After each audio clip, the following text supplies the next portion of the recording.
Welcome to the DCTV News at Noon program. I'm Kelsey Kiesling. And I'm Kendra Cook. Dolores County Broadcasting Network is the producer of DCTV with support from the Southwest TV Translator Association. If you have a news topic or event you'd like to see covered, give us a call. The studio number is 677-4119. Today's show runs Tuesday at noon and is uploaded to our YouTube channel and our DCTV News at Noon Facebook page to watch on demand. Today is July 10th, 2018. And now, the news at noon. According to the Cortez Journal, 3 people have been arrested for allegedly starting a Colorado wildfire while leaving an unauthorized campfire unattended. The Teller County Sheriff's Office said Monday that 23-year-old David Renfro and 19-year-old Kegan Owens and 17-year-old Boy were arrested in connection with a fire that has destroyed at least 8 homes. It's not clear if they have lawyers yet.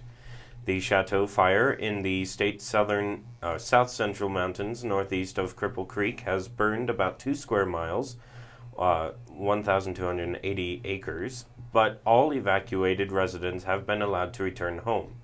It's one of 10 large wildfires in Colorado. The largest, the Spring Creek Fire, has destroyed over 130 homes and is 70% contained. A fire pit that wasn't completely extinguished is suspected of starting that 170 square mile fire.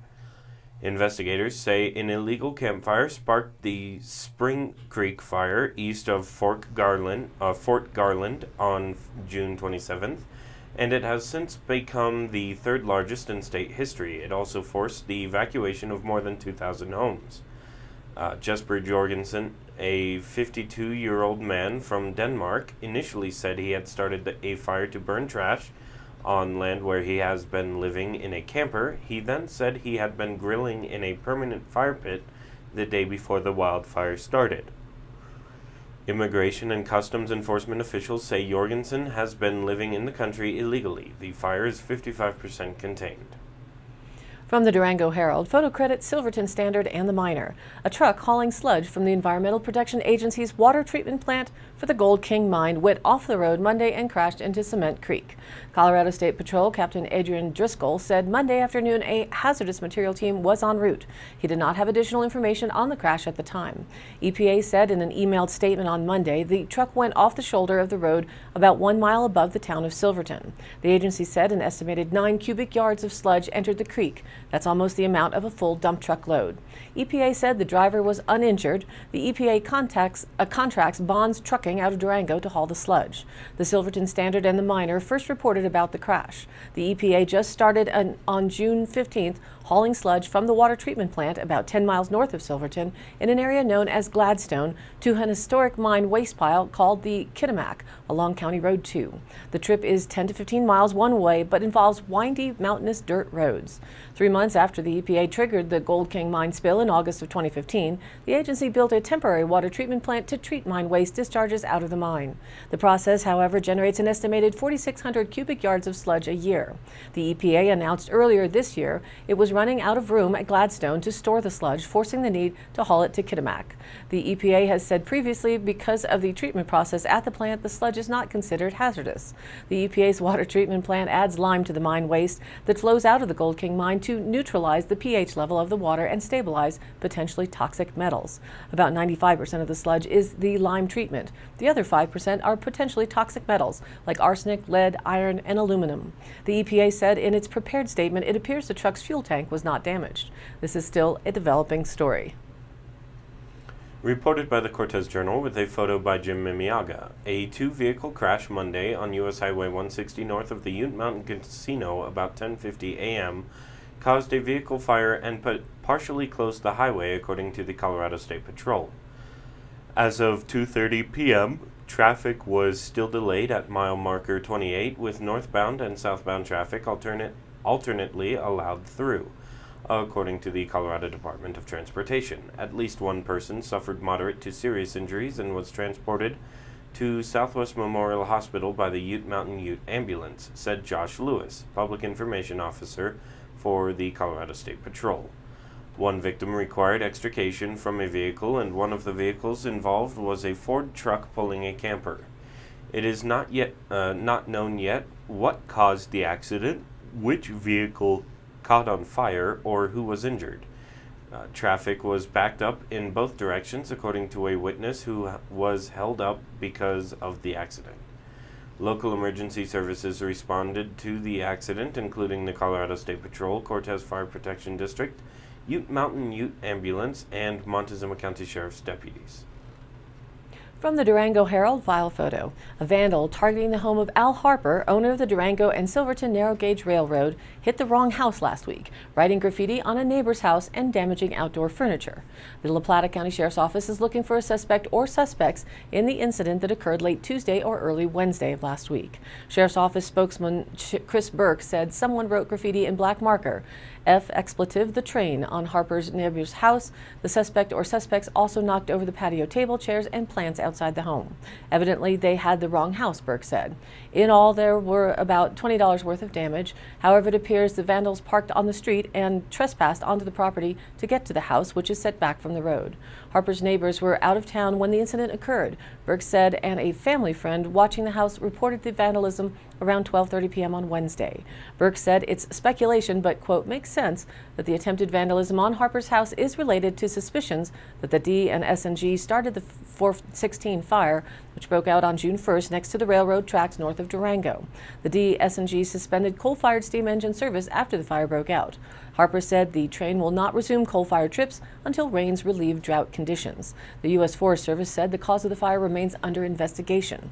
Witness accounts said the fire broke out just after the train passed by the Meadow Ridge subdivision around 9:45 a.m. on June 1st. Burke said there were no suspects as of Monday morning. The sheriff's office declined to release photos of the graffiti or property damage, citing the ongoing investigation. Reported by the Durango Herald with a photo courtesy of San Juan County Sheriff's Office. Another instance of people illegally driving off-road in alpine tundra outside Silverton has put the San Juan County Sheriff's Office on the search for 3 suspects. Sheriff Bruce Conrad said 3 people on Sunday morning were riding motorcycles over delicate wetlands and alpine tundra in the Eureka Gulch area near Lake Emma, north of Silverton. A person hiking in the area took photos and video of the motorcyclists and turned the information over to the San Juan County Sheriff's Office. Alpine tundra usually exists in elevations between 11 and 11,500 feet. Vegetation that grows there is extremely fragile, and it can take hundreds of years for the landscape to recover from damage like off-roading. Through social media, the sheriff's office said it has likely identified 2 of the 3 suspects. Dominic Willis and Nathan Bimo are wanted for questioning about the incident, Conrad said. The sheriff's office also asked for help identifying a group that drove off-road in the Animas Forks area, also north of Silverton, around 5 p.m. Thursday. Conrad said authorities haven't been able to identify the suspects from photos taken of the incident. The sheriff's office was able to identify and charge a suspect that led a group of ATVers off-road in the Velocity Basin area last month, also damaging alpine tundra and wetlands. In that incident, a hiker took photos of the group driving off-road, which quickly spread on social media. The group was eventually identified, and the adult driver of one of the ATVs was charged by the sheriff's office. And now let's take a look at the weather. The national weather map from NOAA shows that low-pressure system moving in over the western U.S. with rain and thunderstorms ahead of that line and severe storms possible over much of Montana. Again, a flash flooding opportunity for parts of southern New Mexico and Arizona are due to the potential for heavy rains hitting the drought-stricken terrain. The central U.S. catches a break for today, with rain stretching from the Gulf Coast up to New England, and the story on the southeast seaboard area is that while it's currently dry, the tropical storm Chris may strike a glancing blow along the Carolinas in terms of turbulent riptides and the like. Though it remains around 70 miles per hour right now, it's not yet a hurricane. It is expected to make that status later today. In the regional area, there's a forecast for showers and a few rumbles of thunder to continue along portions of the Utah-Colorado border early this morning on Tuesday. And then mostly sunny start, as any high cloud cover will be pushed west of the Four Corners by very light easterly winds. Early afternoon hours in high-altitude locations, showers, thunderstorms will develop after 2 p.m. and most likely over the San Juans as well as the Elk Sawache ranges. Regarding temperatures, they've been slightly lower due to the advancing low-pressure system, but by Wednesday, increasing moisture will temper some of the heat across the Four Corners region as clouds, showers, and thunderstorms development will be more widespread. A flash flood watch has been issued for the 416 wildfire burn scar on Wednesday. The best chances for heavier precipitation is from the San Juan Mountains and northward along the Continental Divide. And our regional hazardous weather outlook states that afternoon showers and thunderstorm activity will once again develop in the higher terrain. This activity will move off the mountains later in the afternoon and evening. A few showers will be possible even in lower valleys. However, any accumulating rainfall will be limited to mostly the high terrain. Most moisture will continue to increase over the Four Corners through the middle and the end of the week. Showers and thunderstorms will bring heavy but brief downpours on Wednesday and Thursday. And our local DCTV 5-day outlook, we're holding a steady overnight temperature of 59 every night, which doesn't cool things off very well, but it is not too bad. Today, isolated showers and thunderstorms after 3 p.m. Increasing clouds with a high near 86 degrees. South-southwest winds around 10 miles an hour, and the chance of precipitation is just 10%. Tonight, it increases to a 20% chance of showers and thunderstorms before midnight, mostly cloudy with a low around 59. South-southeast winds 5 to 10 miles an hour becoming east after midnight. Wednesday, a 30% chance of showers and thunderstorms afternoon. Partly sunny with a high near 87. East winds 5 to 10 miles an hour becoming west-northwest in the afternoon. Wednesday night, a 40% chance of showers and thunderstorms, mainly before midnight. Mostly cloudy with a low around 59. North winds will be 5 to 10 miles an hour becoming south-southeast in the evening. Then Thursday, a slight chance of showers and then a chance of showers and thunderstorms after 9 a.m. Mostly cloudy with a high near 84 degrees. South-southeast winds around 5 miles an hour becoming north-northwest in the afternoon when the chance of precipitation raises to 40% again. Thursday night, it drops to 30% chance of showers and thunderstorms before midnight, mostly cloudy with a low around 59. And then Friday, mostly sunny with a high near 88. Friday night, mostly cloudy with a low around 59. And then now Saturday, we have a slight chance of showers and thunderstorms in the afternoon, mostly sunny with a high near 88. Saturday night, a slight chance of showers and thunderstorms before midnight, mostly cloudy with a low around 59. And again now mostly sunny on Sunday with a high near 87. Sunday night, mostly cloudy with a low again around 59 degrees. And now back to the news. According to the Durango Herald, an appeal by Luther A. Hampson, who is serving a 25-year prison sentence for the murder of Jonathan Hayes in 2012 near Dolores, has been denied. After sentencing in 2013, Hampson filed a motion seeking post-conviction relief, claiming ineffective defense counsel, but the motion was denied without a hearing. On appeal, Hampson argued that the motion be granted because defense counsel did not fully investigate evidence of self-defense. Hampson also claimed in the appeal that he was coerced into pleading guilty to second-degree murder. But in a July 5th ruling, the Colorado Court of Appeals denied Hampson's appeal for lack of merit. "We are not persuaded," wrote appeals court Judge Gilbert Roman. "Despite defendants' contentions, we conclude the record clearly establishes that defendant is not entitled to relief." In 2013, Hampson pleaded guilty to second-degree murder for the death of Hayes, age 27, whose body was found by hikers on January 14, 2012, in a remote wooded area off County Road T, west of Dolores. Hampson was sentenced in 2013 by District Judge Doug Walker to 25 years plus 5 years parole upon release. From the Durango Herald, Red Mountain Pass reopened late Monday afternoon, a day after a rock slide buried U.S. Highway 550 in up to 10 feet of rock and mud. The Colorado Department of Transportation closed the highway about 5 p.m. Sunday. Maintenance crews cleared rock and mud from 4 to 10 feet deep in some areas, according to a CDOT press release on Monday. Heavy rains in the high country yesterday resulted in flooding and debris flows blocking the highway. John Palmer, CDOT Deputy Superintendent of Maintenance, said in the press release. To ensure the safety of our traveling public and our maintenance crews while they operated heavy equipment, the highway was closed through the night and today for clearing and damage assessment. On Monday, CDOT engineering and maintenance staff assessed possible damage to the roadway and structures, including crib walls. Crib walls are essentially retaining structures which stabilize the road surface. They are designed to support highways which have steep drop-offs, said Kevin Curry, a CDOT engineer. CDOT also said geotechnical staff from its headquarters in Denver were en route to the Red Mountain Pass site for additional inspections. The main rock slide occurred about 2 miles south south of Ouray, but multiple stretches of the highway experienced flooding and debris flows. The rock slide was the result of heavy rain in the high country. Quote, "We have not had any moisture, so when we suddenly get a downpour, that water doesn't necessarily soak into the ground like it should," said CDOT spokeswoman Lisa Schwantes. "It looks like this came from way up high." Those who may have been recreating Sunday in the backcountry along the closure area were escorted off the highway. There will also be potential for additional flash flooding and possible rock slides due to the burn scars around Durango due to the 416 fire.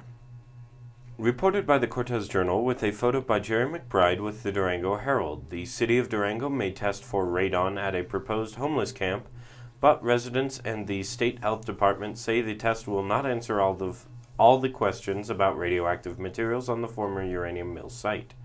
Durango City Council voted in April to establish a camp for homeless residents west of the Durango Dog Park. However, it is yet to be determined whether homeless campers will move to the former uranium mill site parallel to Lightner Creek. From a site near Greenmount Cemetery, Assistant City Manager Kevin Hall said in an email to the Durango Herald.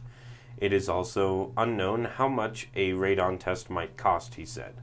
Campers cannot stay at the Greenmount Cemetery site long-term because it was acquired as open space to preserve the viewshed, Councillor Dick White said.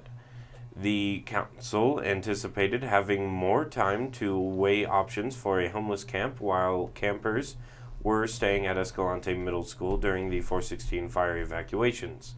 But they had to make an immediate decision about where campers could stay when the evacuations ended, White said. Right now, there are no good vacant properties for homeless residents to stay, he said. The site near the dog park poses unanswered health questions because radioactive materials remain on site, according to the Colorado Department of Public Health and Environment. The state restricts the use of the property through an environmental covenant. City councilors directed city staff to explore the possibility of testing the site for radon, a cancer-causing gas, in June. Prior to the June meeting, city officials said they did not plan to complete any testing at the site. From the Telluride Daily Planet, courtesy photo, the Colorado Department of Transportation's popular Bustang bus service, which has been a hit along the Front Range and as far west as Glenwood Springs, recently expanded to the western slope.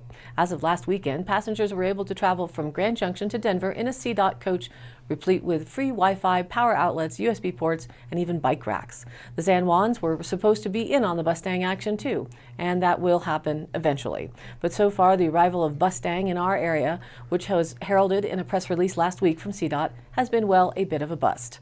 Bustang's trademarked Outrider service, intended to serve the southwest part of the state, is still not happening in the San Juans. 7-day-a-week service from Durango to Denver and back again in comfy CDOT coaches has been delayed because, quote, "We're waiting for our leases to be executed by SUCAP," said Mike Timlin, CDOT's bus operations manager. SUCAP, an acronym for the Ignacio-based nonprofit Southern Ute Community Action Programs, is the developer and operator of Roadrunner stage lines. The bus service currently runs 5 days a week from Durango to Grand Junction and back via Telluride, Placerville, Ridgeway, and Montrose. The nonprofit is not part of the Ute tribe, although we do have tribal members frequently on our board of directors, said Peter Trigillis, Roadrunner's operations manager. SUCAP will continue to manage the new Bustang Outrider service, albeit daily, and with brand new coaches from CDOT once all the paperwork is in order and new drivers have been hired and trained. Trigillis and Timlin both estimate that this should take about 2 weeks or up to 4 weeks at the outside, Timlin said. The fare from Durango to Grand Junction will be $43 one way. The new Outrider bus will be Belgian-made Van Hool 35-foot coaches, as Timlin described them. They'll have everything that the regular 45-foot Bustang buses have, including Wi-Fi and restrooms and plug-ins for your devices and tray tables so people can work and relax. We planned on doing this for quite a few years. The whole state will benefit from this service. A 7-day-a-week service from Gunnison to Denver has already started. The infrastructure has been a big challenge, he said. We'd been driving our vehicles to Farmington for servicing. He recalled one horrible stretch last year when all we did was take a bus in for an oil change and it ended up sitting there for 10 days in Farmington behind all those Halliburton trucks and compressors from the oil and gas fields that also needed work. By contrast, with the older Roadrunner coaches were kept up in Farmington, New Mexico, the new Outrider buses will be maintained more robustly by SUPAC in relatively more bustling Grand Junction. We'll be easily able to maintain bus service there, Timlin said. Although the website ridebustang.com displays bus service arrivals and departures for the Western Slope. There is no link to purchase tickets yet. Until the Bustang Outrider service is up and running, you can call SUPAC at 970-563-4545 on weekdays and 970-553-0389 on weekends from 6:30 to 8:30 a.m. for ticketing information. And now for the Dolores County Sheriff's Roundup for the week of July 2nd through the 8th. A complaint of loud music at a town residence elicited a response from Dolores County deputies. The music was lowered to an acceptable level. Assisted Colorado State Patrol on a non-injury vehicle accident. Received complaints regarding an aggressive dog. Animal Control was contacted. Received a report of trespassing. Cases under investigation. Investigated a report of a violation of the fire ban in the Rico area. Responded to a report of a careless driver complaint. Unable to locate vehicle. That concludes today's roundup. Stay tuned for continued updates. Today's High Canyon Country happenings. The Rock continues with its summer programming here in Dove Creek with free summer lunches for ages 0 to 18 at 12 p.m. Wednesdays and Thursdays. So that's July 11th and 12th, the 18th and 19th, and the 25th and 26th. And you won't want to miss the opportunity for youth art every Wednesday. Ages 6 to 9 starts at 10 a.m. So that's July 11th, 18th, and 25th. And the older youth art for ages 10 and up is also on Wednesdays starting at 1 p.m. July 11th, 18th, and 25th. The Skills Club is on Thursdays at 10 a.m., July 12th, 19th, and 26th, and the new Hangout is on Saturdays and runs from 6 to 9 p.m. on July 14th and the 21st. These are all complimentary activities provided to the community youth by reaching out to the community and kids. Check it out. Also mark your calendars for July 27th Relay Under the Stars, which runs from 6 to 10 p.m. at the football field in Dove Creek. A meal is served. Entries per team are $300. Individual is $20. Call Angie at 970-739-3316 to register. And Saturday, July 14th, it's the second annual Blue Jeans and Barbecue Barn Dance at the Montezuma County Fairgrounds Arena from 5:30 to 11 p.m. Live music, dancing, barbecue, 50-50 raffle, and live dessert auction. Open to all ages. You must be 21 with a valid ID to drink. Tickets are $40 over 16-year-olds, and 6 to 16-year-olds are $15, and $5 for kids 5 and under. Music will feature the High Rollers. For all of the details, visit the 100clubbarndance.myevent.com. Some proceeds benefit the 100 Club of Montezuma County for families of first responders killed in the line of duty. All of the happenings are posted on our DCTV News at Noon Facebook page, along with the YouTube replays, weather, and original stories and local posts. To share your event or information, contact us, dcbnnews@gmail.com, or call the station, 970-677-4119. Thanks for tuning in. News at Noon airs at noon Monday through Thursday and then is available online on our YouTube channel and our DCTV News at Noon Facebook page on demand. And be sure to like us there on Facebook and join in on the news in our area. And of course, please share it with a friend. For Kendra Cook with DCTV and the News at Noon program out of Dove Creek, USA, I'm Kelsey Kiesling. Thanks for watching.